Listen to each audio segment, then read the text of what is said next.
มื้อนี้ก็จะมาซื้อเนาะลูกติ่งเนาะอันทางบ้านน้องแน่นนาเนาะก็สิใช้งบประมาณของทางเอ่ยจันเพิ่นพี่น้องเอ้ยที่เพิ่นฝากมานำบ่ล่ะเนาะ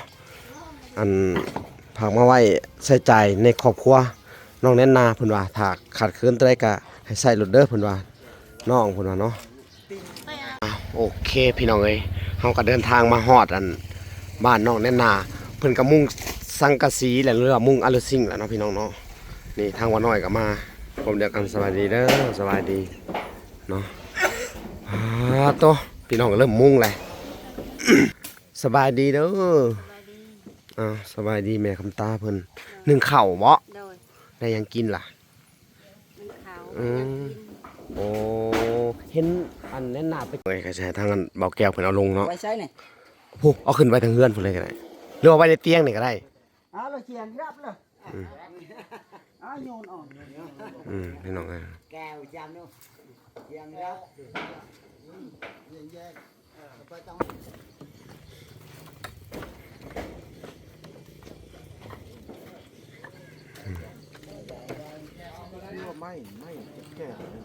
ไม่จิกอ่ะไม่จิก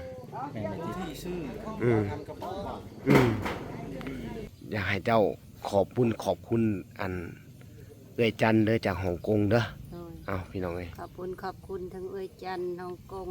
อยู่ดีมีแหงความเจ็บยายได้ความไข่ยายมีเด้ออายุมันควันยืนสาธุพี่น้องเอ้ยเนาะ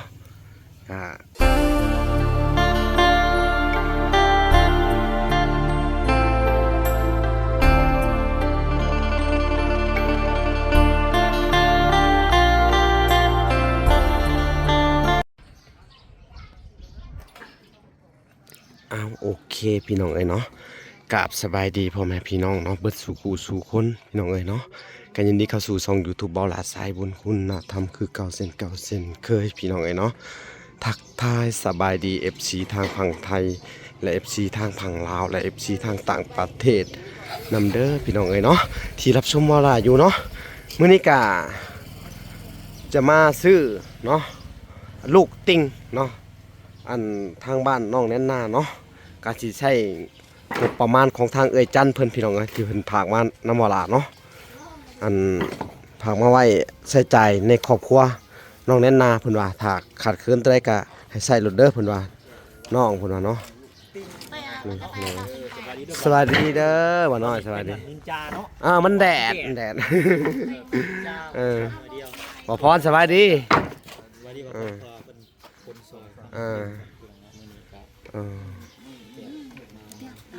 ง่ายๆก็หาทางแก่เพิ่นมาค้นแม่นหาเพิ่นมาแก่เฮาก็จ้างเพิ่นคือเก่าแหละโดยเพราะว่าปั้นลมบ่ปั้นลมสิจ้างเพิ่นจ้างเพิ่นลากแก่อันนี้ลูกติ่งบ่สบายดีแก้วแล้วก็สบายดีวันเด้อผู้เด็กๆเนาะเด็กๆพี่น้องเอ้ยไม่แก่นอะไรได้ไม่แก่นบ่ผู้น้อยสบายดีต้องขอโทษขออภัยเด้อพี่น้องเอ้ยเป็นหวัดเสียงแหบเนี่ยพี่น้องเอ้ยมื้อนี้เนาะสบายดีมื้อนี้ก็หาสิเพิ่นไปคือเก่าเนาะสบายดีเด้อวันพี่น้องเอ้ยเดี๋ยวทางวันหลักก็จะไปจ่ายเงินก่อนเนาะค่าลูกติ่งแล้วเขาก็จะได้เดินทางเขาไปส่งเพิ่นอยู่ข้างในเนาะ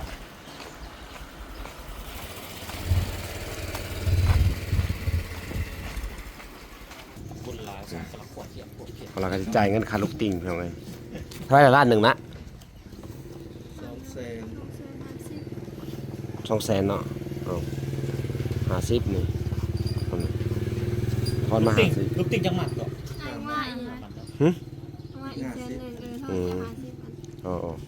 โอ้ยังเหลือเท่านี้พี่น้องเอ้ยซื้อกันลูกพอมื้อหน้าเฮาสมทบสังกะสีไปเด้สมทบทางกระเบื้องไปเนาะกับพอดีเงินเพิ่นก็เบิดเลยลูกติ่งเท่าไหร่ก่อน1 ล้านลูกติ่ง200,000 1 ล้านเนาะลูกติ่งเขาแม่นเป็นพ่อติ่งแม่ติ่งจักสิซ้ำเลยพี่น้องเอ้ยเนาะก็ยังเหลืออยู่100,000เดี๋ยวเฮาสิได้ให้ค่าบ่แก้วพอดีเลยนี่ค่าลากแก่เพิ่นเลยพี่น้องเอ้ยนี่ค่าน้ำมันเพิ่นเบิดเลย อันนี้ก็เป็นงบของทางอันอาจารย์เพิ่นที่ว่าฝากมาไว้ในครอบครัวน้องแน่นนาเนาะเพราะมื้อวานนี่เฮาได้สมทบอันทางอันอะลูซิ่ง 2 ล้านกว่า ซื้อแต่ลูกมันเกือบเบิดนกก็ซื้อแม่ซื้อพ่อมันก็ซื้อเลือด เพิ่นเหลือเท่าไหร่เหลือ150,000หาสิได้ค่าอันนั้นเพิ่นค่ารักแก่เพิ่น โอเคโอเค พอดีเลยเอาโอเคพี่น้องเอ้ยพอๆกันเดือนน้องนานๆเลยพี่น้องเอ้ยโอเคพี่น้องเอ้ยเฮาก็เดินทางมาฮอดอันบ้านน้องแน่นนาเพิ่นก็มุ่งสังกะสีแหละเรือมุ่งอะลูซิงแหละเนาะพี่น้องเนาะนี่ทางว่าน้อยก็มาผมเดียวกันสวัสดีเด้อสวัสดีเนาะโตพี่น้องก็เริ่มมุ่งเลย เจ็บคออยู่พี่น้องขอโทษขออภัยนำเด้อเสียงบ่ค่อยดีปานใดพี่น้องเอ้ยสบายดีเด้อ สบายดีแม่คำตาเพิ่นนึ่งข้าวบ่ โดย ได้หยังกินล่ะ มันขาว อืม ยังกิน โอ้เห็นอันแน่นหน้าไปขุดจิหล่อบ่ คนอย่าประกุดจิรอ เห็นถือเสียมผ่านไปทางนั้นพี่น้องเนาะ ไปกับมือ ผู้ที่สร้างเพิ่นมาแต่เช้าพุ่นบ่ ไปเศร้า โอ้เพิ่นเฮ็ดมุ้งได้ด้านหนึงแหละเนาะ โดย ทางเวลาก็เอาลูกติ่งมาส่งมื้อนี้พี่น้องเอ้ยเนาะลูกติ่งแล้วก็แป้นน้ำแน่พี่น้องเอ้ยเนาะ โดยลืม อืม เลือกสังกะสี พี่น้องเอ้ยทางสร้างเพิ่นก็นี่พี่น้องเอ้ยเฮ็ดคักอะไรบาทนี่มุ้งหลายบาทนี่ทางลูกติ่งก็มาฮอดเลย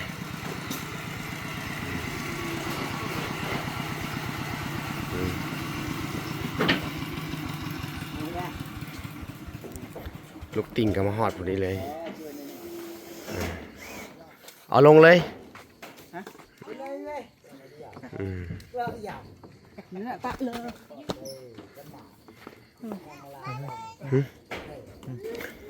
เอ้ยก็ใช้ทางนั้นเบาแก้วเพิ่นเอาลงเนาะ ไว้ใช้เนี่ย โอ้เอาขึ้นไปทางเฮือนพุ่นเลยก็ได้หรือว่าไว้ในเตียงนี่ก็ได้ เอาเราเชียนรับเลยเอาโยนออก พี่น้องเอ้ย แก้วจำเนาะเชียนรับแยกไปต้องมา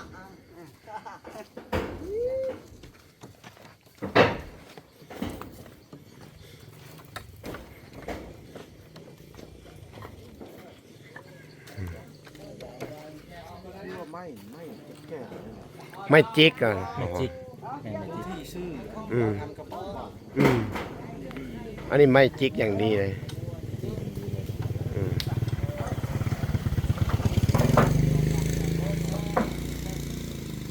ให้เบาแก้วผมเป็นคนอันนั้นเนาะคนขึ้นไปพี่น้องเลย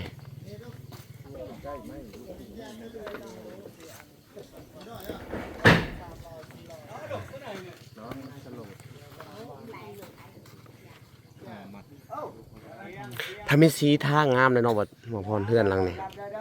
พี่น้องแต่ว่างบบ่มีดอกทาสีเนาะหมอพรบ่ล้มนี่มันลึกซี่โอ้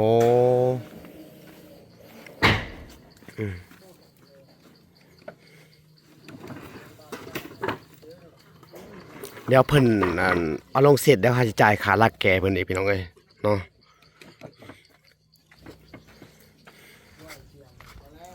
พอดีงบก้อนสุดท้ายพี่น้องทั้งจากเอจันจากฮ่องกงพี่น้องเพิ่นรวบรวมกับหมู่คู่เพิ่นพี่น้องเอ้ยเนาะเวลาก็สิได้ให้ค่ารถเพิ่นนำแน่เงินที่เหลือพี่น้องเอ้ยเนาะ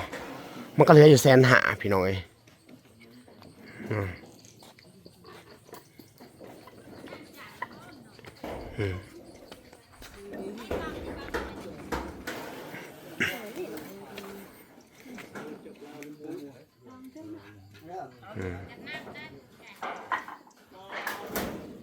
แป้นเอาไว้ใช้เลย เอาแป้นเอาไว้ที่นี่ก็ได้นี่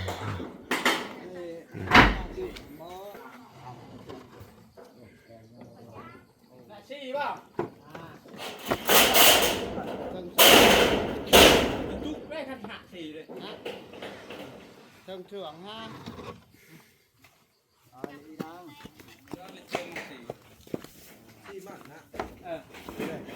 ก็จะก็จะ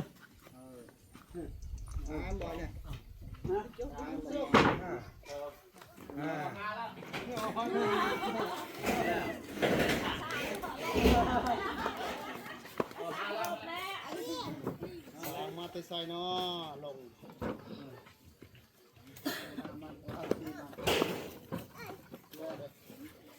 คุณพี่น้องนางนันนาเอาพี่น้องอยู่ไปสอบถามนันนาสบายดีมาแต่ไสน่ะ สิไปขุดกีฬา สิไปขุดจิรอ โดย โอ้พี่น้องเอ้ยคือมาดูหมันแต่พี่น้องได้อยู่บ่กำลังสิไปเนาะ โดย อ๋อโอเคสหายจะไปขุดจิรอเด้อ โดย เดี๋ยวเขาสิไปมอบเงินให้เบาแก้วก่อนพี่น้องเอ้ยเนาะให้ขาลาดแก่เพิ่นเอาเบาแก้วมาพี่แล้วสิมอบเงินให้ขาลาดแก่ให้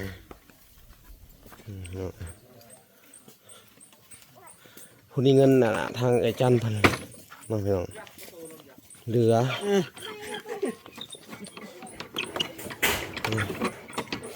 สิให้อันนั้นเด้อเอาอันนี้ก็เป็นเงินเหลือสุดท้ายพี่น้องเอ้ยเหลือขาดอันซื้อลูกติ้งพี่น้องเอ้ยเนาะทางเวลาก็สิได้มอบให้เพิ่นเบิดเลยเนาะ150,000เนาะมอบให้เบาแก้วเพิ่นเอาเอาโอเคเด้อเอาบ้านนี้พี่น้องเอ้ยได้มอบเงินมอบคำให้เพิ่นทางบริการ150,000เนาะโอเคพี่น้องเดี๋ยวเราก็จะไปติดตามเบิ่งเฮือนต่อเนาะขอบใจเด้อเบาแก้วเด้อ โดย ขอบใจนี่พี่น้องเอ้ยเนาะนี่เนาะพี่น้องเอ้ยตัดภาพมาอยู่ทางเพื่อนกันมุ่งได้ข้างหนึ่งเลยเนาะบ่พอเนาะ โอ้ยแม่นนะ อืมก็คิดว่าอีบ่ดนก็สิได้ขึ้นเฮือนไล่เลี่ยกับน้องอันน้องตุ้ยเนาะ แม่นละ น้องตุ้ยก็ขึ้นเฮือนมื้อนี้เนาะ เ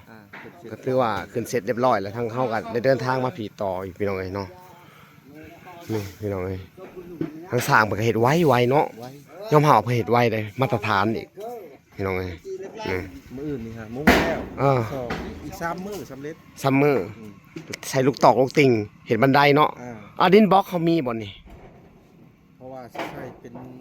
ปูนเลย เป็นปูนเลยเทเลยนะ แท่นเดียว อ๋อ ใส่แท่นข้างหน้า โอเคเศร้าเสร็จแล้ว เนาะเอาใส่ก็ได้เนาะ ทานเดียว แมนพี่น้องเลยเนาะเอาเขาก็สิมาสอบถามมันทางอันแม่น้องแน่นหน้าอีกทีหนึ่งพี่น้องเลย1เข่าเนาะ โดย 1เข่าแรงบ่ แม่น มื้อเช้าเนี่ยบ่ได้ไปหาเฮ็ดหาหยังบ่ บ่ได้ไป เฮ็ดเช้าออกแล้วเนาะอ๋อเฮ็ดบุญ ลงวัด อื ซอยแล้วบ่ได้ไป มสวยแล้วบ่ได้ไปเนาะ โดย พี่น้องเอ้ยเนาะเป็นจะได้บัดนี้หลังคาได้มุงเลย ดีใจหลาย ดีใจสุดๆเลยเนาะ โดย ดีใจนำเนาะ ดีใจ จักคิดว่างามบ่เกินเจ้านี่ งาม งามเนาะ โดย อ๋อโทษพี่น้องเอ้ยเพื่อสิได้ซ้ำนี้ก็เว้นของหน่อยได้ โอ้ เนาะมันแบบสวยงามเนาะพี่น้องเอ้ยว่าสร้างเพื่อเฮ็ดงามเนาะ โดย เขาทาถึกใจว่าหลายพี่น้องเอ้ยเนาะก็คือมื้อนี้เขาสร้างลูกติ่งมาพี่น้องเอ้ยก็เป็นเงินสมทบทางเอ้ยจันอันจากฮ่องกงเด้อเพื่อสมทบเข้ามาอันช่วยเหลือในครอบครัวเจ้านี่แหละเนาะ โดย เมื่อวานนี่ก็เวลาก็ได้ใช้อันซื้อเอาซิ่งไป2 ล้านเนาะ2 ล้านกว่าพี่น้องเอ้ยแล้วก็มื้อนี้ก็สิได้ใช้อันล้าน3ล้าน250,000อันซื้อลูกติ่งมานี่ โดย กับผู้ที่เบิดเลยเนาะเงินเพิ่นที่ผากมาไว้ในเวลานี่แหละเนาะก็เลยจกออกมาใช้พี่น้องเอ้ยในยามที่จำเป็นเนาะเพื่อสมทบในการสร้างเรือนนี่แหละเนาะ โดย จำเป็นหลายพี่น้องเอ้ยอันอยากให้เจ้าขอบคุณอันเอ้ยจันเด้อจากฮ่องกงเด้อ โดย เอาพี่น้องเอ้ย ขอบคุณทั้งเอ้ยจันทร์น้องกงอยู่ดีมีแหงความเจ็บอยายได้ความไข่ยายมีเด้ออายุมันควันยืน สาธุพี่น้องเอ้ยเนาะก็นี่แหละพี่น้องเอ้ยอันก็ดีมกดีใจน้ำเพิ่นพี่น้องเอ้ยเนาะเอาผู้ดีอันเงินเหล่านั้นเนาะที่เพิ่นฝากเอาไว้ในบลาในกะลาก็ได้เอามาใส่ประโยชน์อันให้แก่ครอบครัว ทั้งแม่น้องแน่นนานี่แหละพี่น้องเนาะกับเวลาก็บ่ได้ไปใช้บ่ได้ใช้เงินเพิ่นไปใช้เนาะพี่น้องเนาะเวลากะและก็อีกส่วนหนึงเพิ่นฝากไปทางบ้านน้องตุ้ยเวลากะอันแบ่งเอาไปซื้ออัน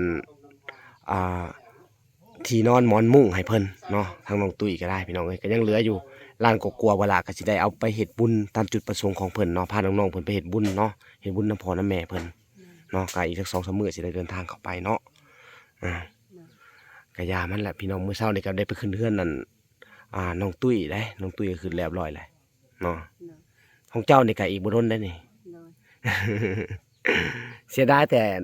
อันยังบ่ครบเนาะเดี๋ยวเนาะห้องน้ำก็บ่มีพี่น้องเอ้ยเนาะแล้วก็อันน้ำมันบาดาลก็บ่มีเนาะไฟก็บ่มีพี่น้องเอ้ยเอาก็ยามันแหละได้สำใดก็เอาพี่น้องเอ้ยเนาะเฮาก็อันบุญวาสนาเฮาสำนี้เนาะเฮาก็บ่ฮู้ว่าสิเฮ็ดจังไดพี่น้องทางว่าล่ะก็ได้ถ่ายทำเนาะแล้วก็เล่าเรื่องราวชีวิตของสุเบิ่นให้ฟังเนาะทุกคนเนาะแต่แรกๆเลยพี่น้องเอ้ยเนาะให้ห้องออกมาเนาะถึกไล่หนีออกจากเฮือนซานเนาะลำบากลำบนพี่น้องเอ้ยเนาะทางชาวบ้านมันก็เฮ็ดกระต๊อบอันนี้ให้เนาะก็ได้นอนอยู่อันนี้เนาะแม่นบ่คิดอันหวนคืนอดีตนี่มันเจ็บช้ำหลายเนาะบ่อยากเว้าหลายพี่น้องเนาะเว้าแล้วมันต่ำเนาะเอ้าก็บ่เป็นหยังเด้อเจ้าก็มีบุญวาสนาและได้เฮือนได้ซ่านซั่นเนาะแถมยังได้ที่ดินอีกเนาะจากผู้ใหญ่ทางบ่พรซื้อให้เนาะก็ยินดีพี่น้องเอ้ยดีใจนํเพิ่นเนาะในส่วนของน้ำบาดาลพี่น้องเอ้ยเนาะก็มีผู้ใหญ่เพิ่นข่าวๆอยู่แต่ว่าบ่ฮู้ว่าเพิ่นสิซอยหรือบ่ซอยก็เพิ่นเว้าเพิ่นก็เว้าข่าวๆนะเนาะแต่ก็ยังบ่ฮู้เนาะพี่น้องเอ้ยก็ต้องรอกันต่อไปเนาะถ้าเพิ่นผากมาก็จังสิได้มาอัปเดตเด้อถ้าเพิ่นบ่ให้ก็สิทธิ์ของเพิ่นเนาะเอาจักสิว่าจังไดพี่น้องเอ้ยเนาะเงินเพิ่นบ่ให้เงินเฮาเนาะสู้ๆไปก่อนเด้ออดเอาก่อนพี่น้องเอ้ยเนาะทางเฮาก็อยากให้ทุกเจ้าอันได้เฮือนได้ซ่านได้สิ่งอำนวยความสะดวกเนาะว่าจะเป็นน้ำบาดาลห้องน้ำไฟฟ้านำแน่เนาะมันหักเป็นไปบ่ได้เฮาได้สำใดก็เอาสำนั้นเนาะเอาพี่น้องเอ้ยคลิปนี้ก็บ่มีหยังหลายเนาะทางบ่ล่ะก็สิได้อันจบคลิปก่อนเนาะอันเอาไว้พอกันใหม่อีกคลิปหน้าพี่น้องเอ้ยคลิปนี้ขอกล่าวคำว่าสบายดีและสวัสดีเด้อพอกันใหม่พี่น้องเอ้ยบ๊ายบาย